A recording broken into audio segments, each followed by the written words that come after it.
So, paano nga ba yan na-edit sa Gemini AI? Itong graduation na to, babae at lalaki. So, kung interesado ka, tapusin mo ang video na to.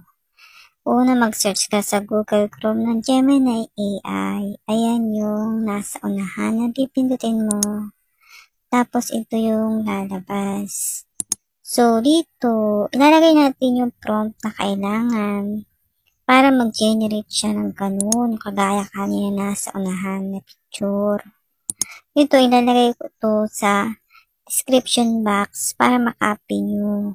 Yung plus sign, pindutin nyo tapos yung upload files at media picker para makapili kayo ng picture nyo. At ayan yung picture, yung prompt, tapos pipindutin natin yung arrow para mag-generate yung ating AI photo. Ang resulta po ng pag-edit ay depende po sa picture. Kung hindi nyo po kamukha, ay palitan nyo po na inyong picture. Ito po yung resulta. So, ayan po. Ayan po yung resulta ng prompt na ipinis natin dyan. Lalagay ko po yun sa description box dito sa aking YouTube channel.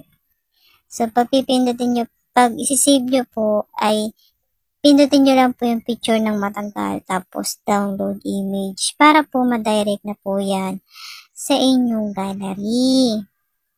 At tapos po, doon naman po tayo sa lalaki. So dito, yung prompt ulit na ginamit ko ang ipipaste ko dyan. Pero, babaguhin natin kasi nga meron dito makeup tsaka yung baby hair. So, tanggalin natin yun. Kung ano kasi nakasulat dito kay Gemini, ayun yung susundin niya. Kaya naman, babaguhin natin kasi ang next na ating i-edit ay lalaki naman. So, kung gusto nyo rin gumawa ng sarili yung prompt, ay pwede po yun. So, kailangan po lang ay detalyado ang inyong pagtatype para po ma-generate ni Gemini ang gusto nyong ipa-edit sa kanya. So, dito may binura lang ako about dun sa makeup at sa hair ng babae. So, nagtira lang ako ng makeup na slight lang. Tapos yun pinindot ko na yung plus sign, tapos upload files para makapag-upload tayo ng picture. So, ito yung lalaking picture, yung prompt. Tapos pinindot ko ulit yung arrow para mag-generate na yan. So, dito wait lang natin ang resulta. So, dito sa aking YouTube channel, kung di ka pa nakasubscribe, baka naman.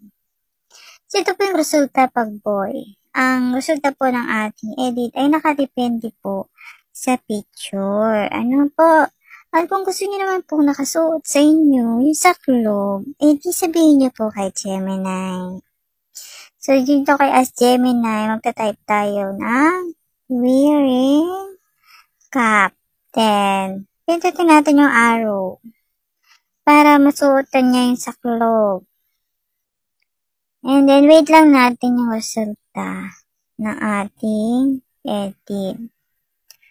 So, yeah, sa mga gusto po ng mga itong tutorial, ay nag-upload po ako sa aking YouTube channel. Pwede po kayong bumisita. Mag-search lang po ng Jellaan Tutorial at lalabas na po yung aking YouTube channel. At ito na nga po yung ating resulta sa ating na-edit. Sana po ay meron kayong panawaan at natutunan sa aking mga pinaliwanag. Ang prompt po ay ilalagay ko sa description box. Kung hindi nyo po kayang gumawa ng sarili yung prompt, ay pwede nyo po yung i-copy.